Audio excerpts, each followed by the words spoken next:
Baik, selamat datang kembali, selamat hari Minggu. Selamat datang kembali di ibadah Every Nation Serpong, di mana kita percaya kita ada untuk menghormati Allah dan menjadikan murid. Saudara, kita memasuki bulan Juni, which means kita sudah officially halfway through the year. 2025 sudah setengah jalan.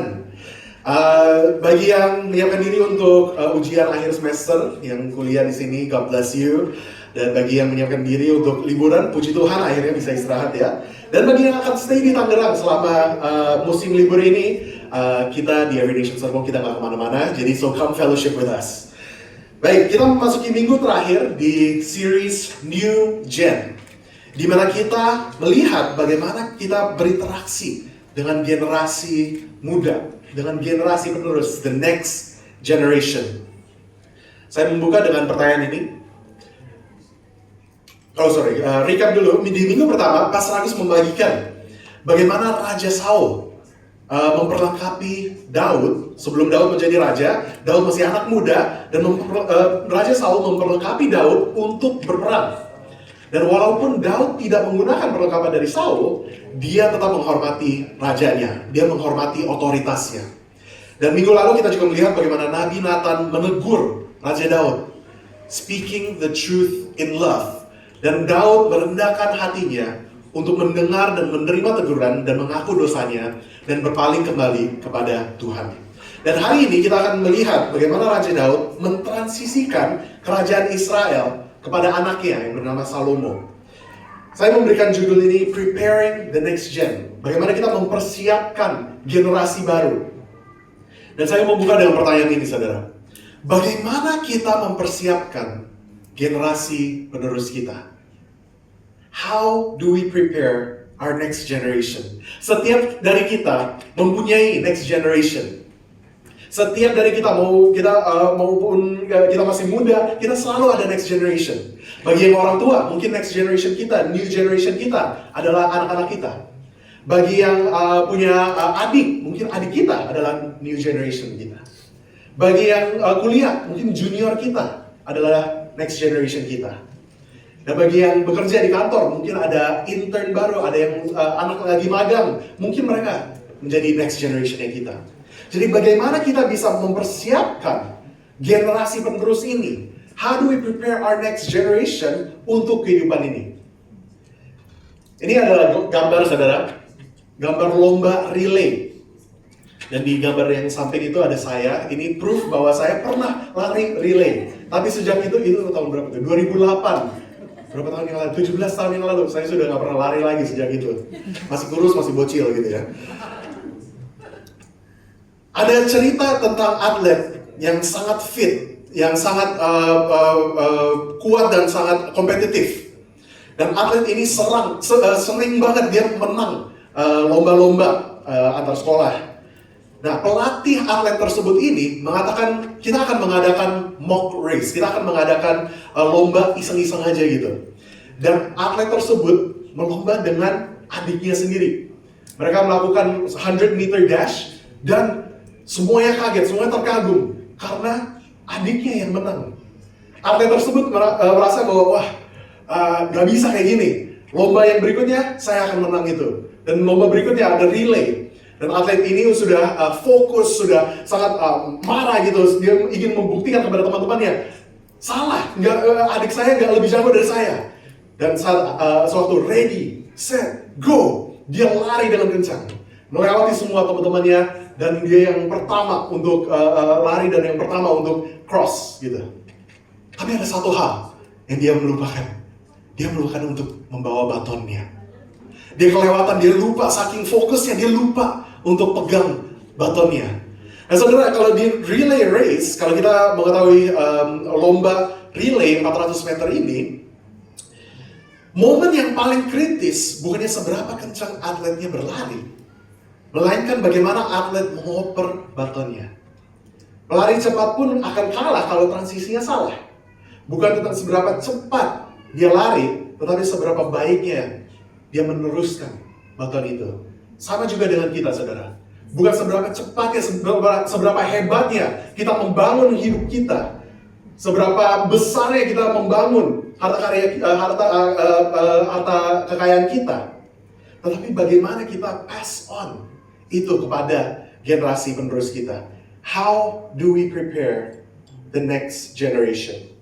Kita akan membaca dari 1 Tawarik 29, dari ayat 23 sampai 25. Mari kita baca sama-sama, saudara. Kemudian duduklah Salomo sebagai raja menggantikan Daud ayahnya di atas tahta yang ditetapkan Tuhan. Ia mendapat kemujuran sehingga setiap orang Israel mendengarkan perkataannya. Lalu semua pemimpin dan pahlawan, juga semua anak Raja Daud mengakui kekuasaan Raja Salomo. Tuhan membuat Salomo luar biasa besar di mata seluruh orang Israel dan mengaruniakan kepadanya keagungan kerajaan seperti tidak pernah ada pada semua raja sebelum dia yang memerintah atas Israel. Demikianlah firman Tuhan. Saudara, perikop yang kita barusan baca ini adalah gambaran yang paling ideal untuk cara seorang raja mentransisikan kerajaannya kepada anaknya, kepada generasi penerusnya. Dan kita melihat bagaimana Raja Daud, kita akan melihat bagaimana Raja Daud mempersiapkan transisi tersebut. Dan bagaimana kita juga mempersiapkan the new generation untuk kehidupan yang ada ini. So how do we prepare the next generation? Bagaimana kita bisa mempersiapkan generasi penerus? Yang pertama kita melihat bagaimana kita mempersiapkan mereka dengan memprioritaskan Allah. The prioritization of God. Dan yang kedua, bagaimana kita mempersiapkan mereka dengan penyediaan sumber daya. Provision of resources. Dan bagaimana kita mempersiapkan generasi penerus dengan afirmasi secara umum. Public affirmation. Kita lihat yang pertama, saudara. Prioritization of God. Di ayat yang pertama dikatakan, berkatalah Raja Daud kepada segenap jemaat itu, Salomo anakku yang satu-satunya dipilih Allah adalah masih muda dan kurang berpengalaman. Sedang pekerjaan ini besar, sebab bukanlah untuk manusia baik itu, melainkan untuk Tuhan Allah. Ini kita tetap membaca dari pasal yang sama, saudara, di pasal 29. Nah, background konteks, latar belakang dari perikop ini, kita ada di akhir hidupnya Raja Daud. Kita sudah mengenal Daud. Daud adalah anak muda yang hebat, anak muda yang dekat dengan Tuhan, anak muda yang menulis banyak mazmur untuk Tuhan, dan dia setia kepada Tuhan. Dan ini kita membaca dia di akhir hidupnya, umurnya sekitar kira-kira 70-an, dan dia sudah menjadi raja di Israel selama 40 tahun. Penuh dengan perang, penuh dengan pergumulan. Namun berkat Tuhan tetap nyata, karena Daud setia kepada Tuhan. Raja Daud sedang mempersiapkan umat Israel untuk kematiannya. Dia mempersiapkan Salomo untuk menjadi raja di Israel. Dan dalam transisi kerajaan, saudara, ini banyak sekali cerita-cerita. Transisi kerajaan, apalagi yang bersifat dinasti, hampir selalu akan ada perperangan antara orang-orang yang berkuasa di kerajaan itu. Entah itu jenderalnya, atau entah itu kakaknya, atau adiknya, atau saudaranya dari raja yang akan meninggal itu. Saudara, kalau ekonomi dan standar kehidupan masyarakat sedang buruk, udah pasti akan ada pemberontakan. Raja yang new generation akan dijatuhkan. Namun, apa yang Raja Daud lakukan? Raja Daud mengambil tindakan untuk prepare, untuk mempersiapkan next generation dia. Yang dikatakan, Salomo anakku yang satu-satunya dipilih Allah. Saudara, kita sadar bahwa Daud mengatakan, Salomo anakku yang satu-satunya dipilih Allah, bukan dipilih oleh Daud. Bukan Daud yang menentukan. Raja Daud mempunyai 19 anak lelaki. Mungkin lebih, tapi kita tidak melihat itu tercatat di Alkitab. Tapi yang tercatat di Alkitab ada mungkin 19 anak lelaki. Salomo bukan yang sulung ataupun yang bungsu. Salomo juga bukan anak kesayangannya Daud. Anak kesayangannya Daud namanya Absalom, dan dia waktu itu memberontak dan dia dibunuh oleh tentaranya Daud. Dan Salomo ini kalau dibilang dia bukan siapa-siapa antara anak-anaknya Daud, bukan yang paling hebat juga. Tetapi Salomo menjadi raja hanya karena Tuhan yang menentukannya, karena Tuhan yang memilihnya, dan Daud turut kepada Tuhan. Seterusnya dikatakan bahwa pekerjaan ini besar, Sebab bukanlah untuk manusia baik itu, melainkan untuk Tuhan Allah. Ini persiapan Salomo menjadi raja bukan berputar pada kekuasaan. Salomo akan menjadi raja dan Daud bukan mempersiapkan Salomo untuk memerintah di dalam kerajaan itu. Melainkan persiapan Salomo menjadi raja berputar kepada membangun bait Allah. Raja Daud sedang mempersiapkan Salomo untuk membangun rumah Tuhan. Awalnya, inilah visinya Daud. Visinya Daud melihat istana raja. Dia melihat rumahnya sendiri. Dan dia mengatakan, gak fair, seharusnya gak seperti itu. Kenapa rumahnya raja lebih megah daripada rumahnya Tuhan? Karena pada waktu itu, tabut perjanjian Allah sedang berada di kemah, sebuah kemah. Tabernacle, bukan di sebuah rumah, bukan di sebuah bait gitu. Dan Daud berniat untuk membangun rumah untuk Tuhan yang lebih megah dari apapun yang ada di kerajaannya. Tetapi Tuhan mengatakan kepada Daud bahwa bukan Daud yang akan membangunnya, tetapi anaknya Salomo yang akan membangun bait Allah itu. Saudara, secara manusiawi, Daud bisa saja tersinggung karena ini idenya Daud. Ini kan visinya Daud untuk membangun bait Allah. Tapi Tuhan mengatakan bukan kamu yang membangunnya, tapi anakmu Salomo yang akan membangunnya. Saudara, bisa saja Daud cuci tangan dan dia mikir bahwa ini nggak usah dipusingin. Tugas ini bukan saya punya, loh, kan udah bukan tanggung jawab saya. Tetapi proyek pembangunan ini dari awalnya bukan untuk memegahkan prestasi manusia. Daud melakukan ini untuk Tuhan. Kita terus membaca di ayat 23, saudara. Kemudian duduklah Salomo sebagai raja menggantikan Daud ayahnya di atas tahta yang ditetapkan Tuhan. Not Israel's throne, not David's throne, tetapi tahta yang ditetapkan Tuhan. The Lord, the throne of the Lord. Tuhan yang menentukan siapa yang bertahta di bangsa Israel. Saudara, jangan sampai kita salah paham, saudara. Even di dalam kehidupan kita ini, tidak ada yang namanya self-made man atau self-made woman. Semua terjadi hanya karena Tuhan yang mengizinkannya. Semua di dalam kehidupan kita yang baik itu terjadi karena Tuhan mengizinkan itu terjadi. Kalau satu hari Tuhan mencabut berkatnya dari kita, Dia berhak untuk melakukannya. We are never entitled to blessings. Kita tidak pernah bisa mengatakan bahwa kita layak untuk berkat, kita layak untuk hal-hal yang baik dari Tuhan. Tapi hanya karena anugerah Tuhan, kita dapat berdiri sampai hari ini. Hanya karena anugerah Tuhan, only by His grace, kita dapat menjalani hari demi hari. Dikatakan bahwa Tuhan memberi Salomo luar biasa besar. Tuhan membuat Salomo luar biasa besar di mata seluruh orang Israel dan mengaruniakan kepadanya keagungan kerajaan seperti tidak pernah ada pada semua raja sebelum dia yang memerintah atas Israel. Tuhan yang membuat Salomo luar biasa. Tuhan yang mengaruniakan kepadanya keagungan kerajaan. Segala ciptaan adalah milik Tuhan. Segala kekayaan adalah milik Tuhan. Segala yang baik adalah milik Tuhan. Saudara, intinya apa? Kita mementingkan Tuhan, bukan berkatnya. Jangan sampai kita kejar berkat-berkatnya Tuhan. Jangan sampai kita pursue the gifts, tetapi kita melupakan the gift giver. Jangan sampai kita mengejar berkat-berkatnya Tuhan, dan kita melupakan siapa yang memberkati kita. Don't pursue the gifts, pursue the gift giver. Dan Daud mengimpartasikan itu kepada Salomo. Prioritization of God. Kita mementingkan Tuhan. Prioritas kita adalah untuk menghormati Allah. Dan yang kedua, penyediaan sumber daya. Bagaimana kita mempersiapkan the new generation. Bagaimana kita mempersiapkan generasi penerus dengan penyediaan sumber daya.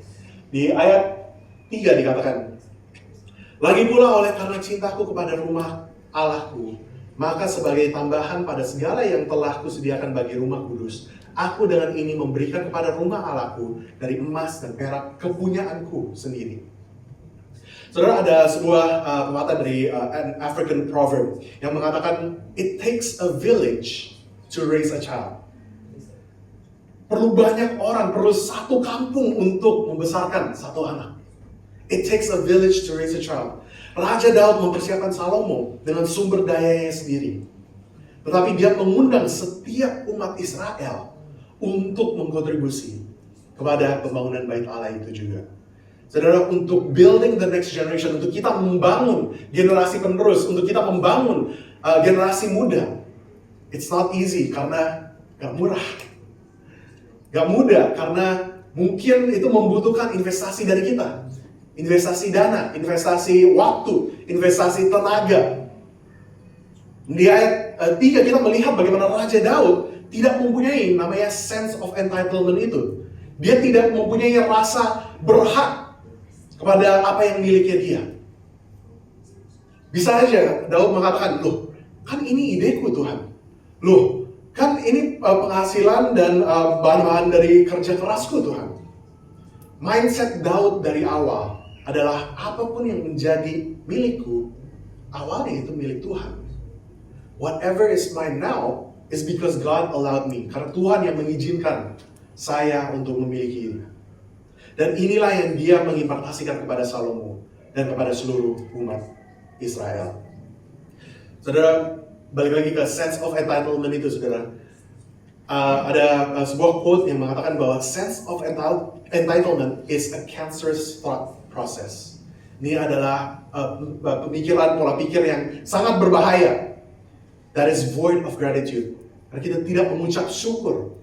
Karena kalau kita merasa berhak kepada barang-barang yang milik kita, kita merasa bahwa ini punya saya, ini hasil kerja saya.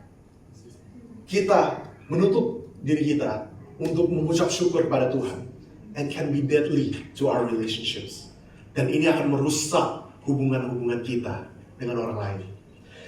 Saudara, jika kita tidak mempunyai sense of entitlement ini, jika kita tidak mempunyai rasa berhak ini kepada harta milik kita, kita mengizinkan Tuhan untuk memakai kita untuk menjadi berkat kepada generasi penerus kita. When we don't have the sense of entitlement, kita mengizinkan Tuhan untuk memakai kita, untuk menjadi berkat, untuk kita bisa memberkati orang-orang di sekitar kita. Saudara, di tahun 2022, saat Pastor Agus dan saya sendiri diutus untuk melakukan perintisan di IAN Serpong, kita berdoa, Tuhan, identitas gereja IAN Serpong seharusnya seperti apa? Dan ini yang kita mendoakan. Gereja IAN Serpong akan menjadi training ground untuk cross-cultural missionaries. Gereja Every Nation Serpong akan menjadi tempat di mana orang bisa datang dan mereka akan merasakan pemulihan, mereka akan mengalami kesembuhan, a place of healing. Dan gereja Every Nation Serpong akan berlimpah dengan hati, dengan murah hati, overflowing with a heart of generosity. Dan saudara, ini yang kita melihat di gereja Every Nation Serpong ini juga. Selama 2 tahun ini perintisan sudah ada, dan kita melihat generosity of the church members seperti saudara yang mengajak adik-adik mahasiswa kita makan bareng, yang mendukung fundraising kita kalau kita ada campus conference, yang antar jemput kalau kita ada event di Kuningan, yang menyumbang barang-barang untuk diberikan kepada teman-teman refugees kita di Il Dormitorio. Kita melihat murahan hati kita. Let this be our identity. Ini menjadi identitas kita, bukan hanya sebagai gereja di Every Nation Serpong, tetapi menjadi identitas kita sebagai anak-anak Tuhan, sebagai pengikut-pengikut Kristus. You are a blessing to this church. Saudara adalah berkat bagi kita di gereja ini. You are a blessing to the next generation. Saudara menjadi berkat pada generasi penerus kita. Karena saudara yang menginvestasi dana saudara, waktu saudara, effort dan tenaga saudara, kami sangat diberkati. Dan saat kita bermurah hati, saudara, when we become generous dan tidak mempunyai sense of entitlement ini, kita mengizinkan Tuhan untuk melibatkan kita untuk memberkati orang lain, untuk kita menjadi berkat kepada orang-orang di sekitar kita. Inilah yang diarti kita menjadi garam dan terang di dunia ini. Kita mengizinkan Tuhan untuk memakai hidup kita untuk menjadi berkat kepada orang lain. Carilah kesempatan bukan untuk diberkati, tetapi untuk memberkati. Find opportunities, not to be blessed, but to be a blessing. Saudara, ini hanya mungkin kalau kita memprioritaskan Tuhan. Kalau kita sungguh-sungguh percaya bahwa Tuhan adalah yang pertama, yang prioritas dalam hidup kita, berarti kita mengizinkan Tuhan untuk mengatur hidup kita, untuk mengatur apapun yang milik kita, untuk mengatur apapun yang berhubungan dengan kita. Dan kita percaya Tuhan akan menuntut kita kepada a life of fulfillment, kepada hidup yang berkelimpahan. Inilah janjinya Tuhan Yesus di Yohanes 10 ayat 10. Hidup yang berkelimpahan. It's not about human ambition. Bukan tentang membangun ambisi kita. Bukan tentang membangun ambisi manusia. Hidup ini bukan untuk membangun harta kekayaan kita untuk diri kita sendiri. Bukan untuk membangun nama kita atau nama keluarga kita. But let God use your life. Izinkan Tuhan untuk memakai hidup kita. Untuk menjadi berkat kepada generasi penerus kita.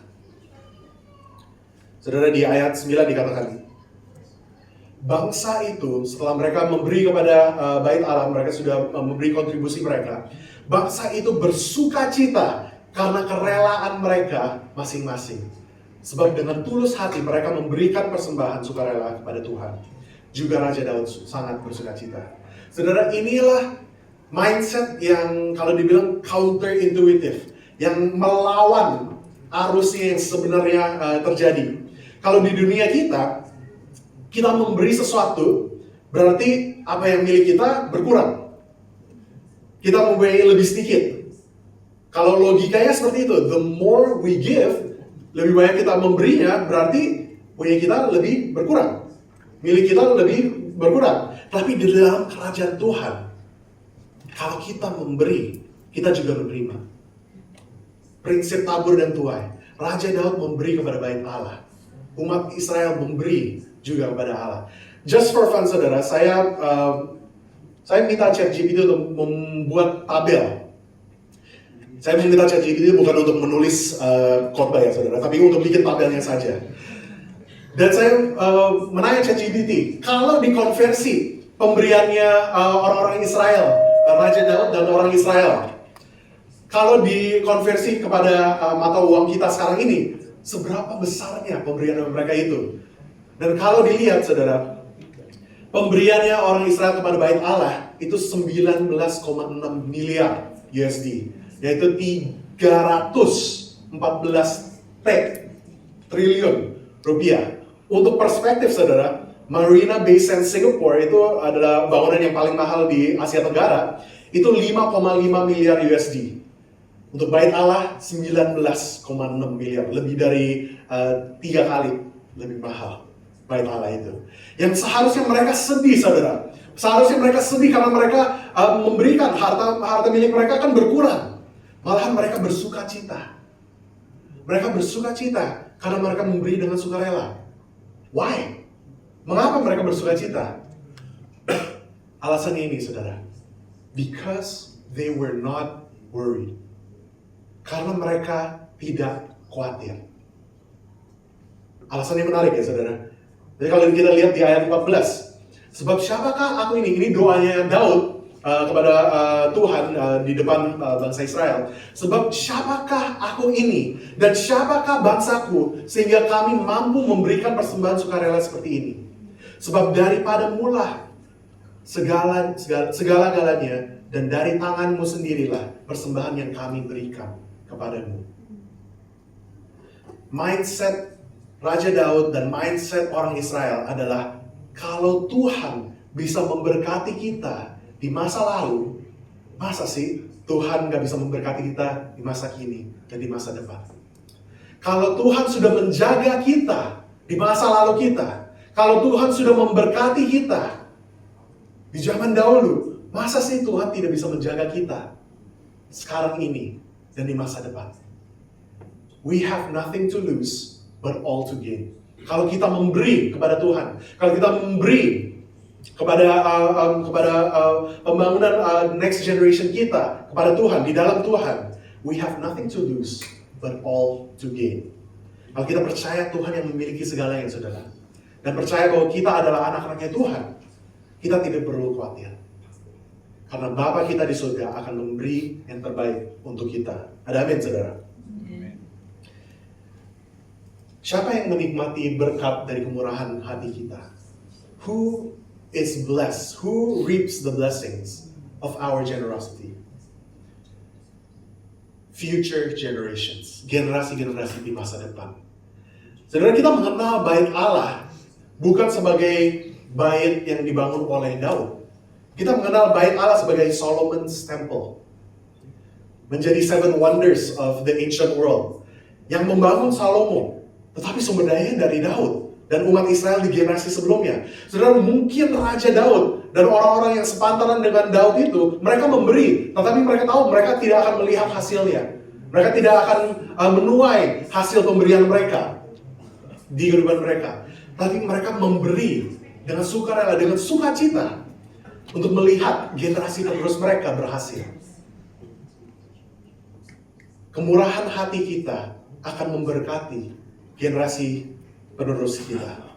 Future generations will be blessed. Dan yang ketiga, afirmasi secara umum. Public affirmation. Dan balik ke ayat 1, saudara. Raja Daud mengatakan bahwa Salomo anakku yang satu-satunya dipilih Allah adalah masih muda dan kurang berpengalaman. Young and inexperienced. Saudara, kalau kita membaca ini, sepertinya itu kayak sebuah kritik kepada Salomo. Saya memulai sebuah IG highlights di Instagram. Itu bisa story-nya dikompilasi untuk menjadi highlights. Dan saya membuat highlights itu berjudul You Know You're Old When. Kamu tahu kamu sudah tua karena. Nah, ada banyak yang kontribusi. Sudah tahu kita tua saat kita duduk dan saat kita berdiri, wah, rasanya sakit, pegel sini sana gitu. Dan salah satunya dikatakan bahwa kita tahu kita sudah tua saat kita tidak bisa mengerti anak zaman sekarang punya bahasa. Mereka ngomongnya apa ya? Kok ada kata-kata yang aneh? No cap, ada yang mid atau yang apa gitu. Kita tidak mengerti bahasa yang mereka, kita tidak mengerti cara mereka bekerja. Dan kita mulai kritis kepada mereka. Saudara, gampang untuk kita komplain tentang generasi muda. Gampang sekali untuk kita komplain tentang anak-anak muda zaman sekarang. Tetapi apa yang kita lakukan bagi mereka, saudara? Yang bermanfaat untuk semua generasi. What are we doing to make a difference? Bukan hanya di generasi kita, tapi juga di generasi mereka dan di generasi yang akan datang. What are we doing to contribute to the generation's progress? Raja Daud mengatakan bahwa kepada umat Israel bahwa Salomo masih muda dan belum berpengalaman. Ini bukan sebuah kritik, saudara, tetapi sebuah permohonan kepada umat Israel. Raja Daud sudah mendekati kematiannya dan dia mengatakan kepada umat Israel, seperti titip ya anakku ini, titip ya Raja Salomo ini, karena dia masih muda, dia masih belum berpengalaman, tolong bantu dia. Dan dia tidak hanya ngomong saja, saudara. Dia tidak hanya mengkritik saja, saudara. Tetapi dia menjadi kontributor yang terbesar di hidupnya Raja Salomo. Dan dia mengundang seluruh umat Israel untuk membantu. Dia mengundang seluruh umat Israel untuk membantu anak muda ini. Di ayat 19 kita juga melihat Raja Daud berdoa untuk Salomo. Dan kepada Salomo, anakku, berikanlah hati yang tulus sehingga ia berpegang pada segala perintahmu dan peringatanmu dan ketetapanmu, melakukan segala-galanya dan mendirikan bait yang persiapannya telah melakukan. Pray for the next generation. Berdoalah untuk generasi penerus kita. Berdoalah untuk anak-anak kita. Parents, pray for your children. Seniors, doakanlah untuk juniors, untuk adik kelas saudara. Bos yang ada di sini, pray for your employees. Senior-senior di kantor, pray for your interns. Yes, mungkin mereka masih work in progress. Kita masih melihat banyak kelemahannya mereka, masih banyak kekurangannya mereka. But they need affirmation from their elders. Mereka membutuhkan afirmasi itu. Mereka membutuhkan mendengar, aku bangga dengan kamu. Mereka perlu mendengar. Jangan jadi seperti yang stereotypical Asian parent gitu yang tidak bisa mengatakan I'm proud of you. Jangan kita menjadi seperti itu, saudara. Memberikan afirmasi kepada mereka. Katakan I'm proud of you. Katakan kepada anak-anak saudara, I love you. I'm proud of you. Psychological research mengatakan bahwa untuk setiap kalimat yang kita katakan kepada orang yang mengkritik mereka, yang sepertinya kita menyerang mereka, anak tersebut butuhkan 3 kalimat yang membangun mereka, 3 kalimat yang memuji mereka untuk mengimbangkan kritiknya itu. Harus ada 3 kata-kata atau kalimat-kalimat yang membangun mereka. Affirm the next generation. Mari kita membangun generasi penerus kita dengan kata-kata kita. Jangan pelit dengan pujian-pujian kita. Katakan kepada adik-adik kita, mungkin di gereja, atau di keluarga, atau adik kelas di kampus, you're doing a good job. Ambil waktu, it's so simple. Kita mengirim message kepada mereka, you're doing a good job, keep up the good work. Kasih kata-kata semangat bagi mereka. Inilah yang saya alami, saudara, di dalam kehidupan saya di pelayanan ini. Mentor saya seperti Pastor Agus. Saudara, minggu lalu Pastor Agus mengatakan memberikan affirmation kepada saya saat dia mengatakan di depan jemaat. Dia mengatakan, kalau ada apa-apa silakan menghubungi Justin. Saudara, Pastor Agus tidak perlu mengatakan itu. He didn't have to do that. Tetapi inilah caranya dia untuk mengatakan, Justin, aku percaya pada kamu. Justin, I trust you. Jadi tolong, titik ini. He publicly affirmed me. Saya juga ada Pastor Yahya yang menjadi senior pastor saya di Kuningan. Saya dapat banyak nasihat dan juga banyak teguran dari Pastor Yahya. Tapi beliau selalu menjadi salah satu orang yang pertama untuk selamatin saya. Kalau ada milestone, kalau ada achievement, dia yang pertama WA, dia yang pertama telepon, dia yang pertama untuk telepon saya dan mengatakan, Justin, congratulations, Justin, good job.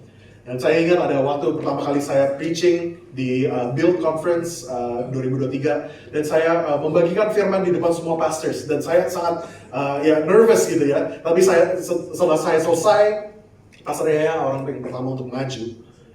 Saya turun dari panggung, Pastor Yaya maju dan dia mengatakan, wow Justin, really good job, proud of you. Dan saya juga ada papa saya, my dad, he's my role model dan beliau yang menasihati aku untuk masuk dalam pelayanan. Kami saling mendorong dan memberi input kepada dalam pelayanan ini. Dan saat saya memutuskan untuk masuk di pelayanan kampus, my dad yang mengatakan, dia bangga. He's the first one to say, I'm proud of you. Dan selama ini, he's one of my top supporters. Dan bulan Juni ini, beliau memasuki tahun kedua sebagai senior pastor di IAN Makassar. Dan sekarang gantian gitu, saya yang bilang kepada dia, I'm proud of you, Dad. Dan ini bagaimana kita saling membangun gitu, saudara. Generasi kita membangun the next generation, kita memberikan kata-kata pujian, kita memberikan afirmasi pada mereka. Dan kita saling membangun. How do we prepare for the next generation? Bagaimana kita mempersiapkan generasi penerus kita? Kita memprioritaskan Allah. Tidak ada yang lebih penting dari Tuhan. Segalanya milik Tuhan. Segalanya di tangan Tuhan. Dia yang berdaulat. Kita hidup untuk melayani Tuhan. Mari kita mengimpartasikan iman ini kepada generasi penerus. Kepada anak-anak muda. Yang kedua, bagaimana kita mempersiapkan generasi penerus dengan provision of resources. Setiap sumber daya yang kita bisa berikan kepada generasi penerus akan menjadi berkat kepada mereka. Bukan hanya berkat kepada kita, bukan hanya berkat kepada mereka, tapi juga kepada masa depan, kepada generasi-generasi yang akan datang. Kita percaya ada multi-generational blessing, saudara. Kita percaya Tuhan yang akan melimpahkan hidup kita dan generasi-generasi setelah kita saat kita bermurah hati. Dan yang terakhir, afirmasi secara umum, public affirmation. Kita menyatakan kebanggaan kita kepada generasi penerus. Kita mengatakan kepada mereka, I'm proud of you. Kita memberikan mereka kata-kata yang membawa kehidupan, words that bring life. Bukan hanya mengkritis karakter mereka. Inilah caranya kita mempersiapkan generasi penerus untuk kehidupan ini.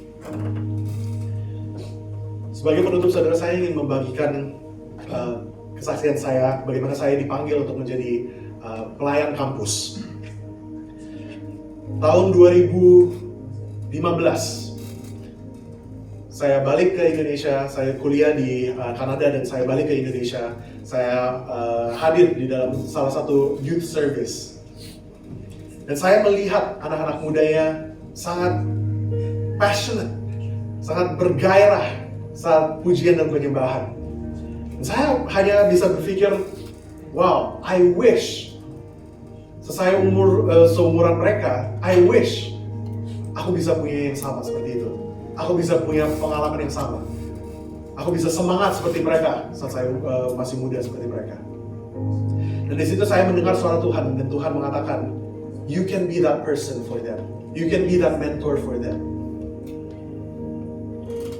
Dan sejak itu saya mempunyai beban untuk anak-anak muda di Indonesia.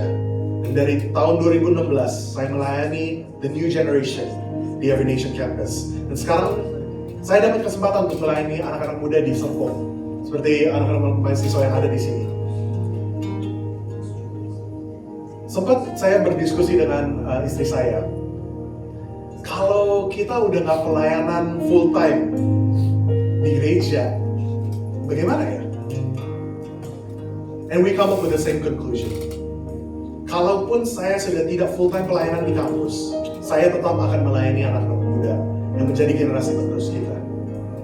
Kalaupun saya sudah terlalu tua mungkin untuk melayani di kampus, untuk melayani anak-anak muda, saya tetap akan mengambil bagian untuk membangkitkan generasi muda kita di bangsa ini. Saudara, saya menceritakan ini, saya membagikan ini kepada saudara, bukan untuk membanggakan diri saudara. Saya mengatakan ini untuk mengatakan, there is so much work left to do. Pekerjaannya masih besar sekali saudara. Masih ada banyak anak-anak muda di Serpong yang perlu mendengarkan berita Injil. Masih ada banyak mahasiswa yang perlu dimuridkan. Masih ada banyak anak-anak muda di Indonesia yang perlu merasakan bahwa ada orang-orang yang menghargai mereka, yang bangga dengan mereka. Masih ada banyak anak-anak muda di dunia ini yang belum pernah mendengar kata-kata, I'm proud of you. You're doing a good job. Banyak anak-anak muda yang belum pernah mendengar tentang kasih Kristus. Banyak anak-anak muda yang belum pernah mendengar bahwa Tuhan peduli.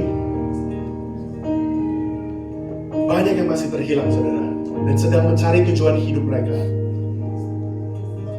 Banyak yang belum mendengar dan belum mengenal Kristus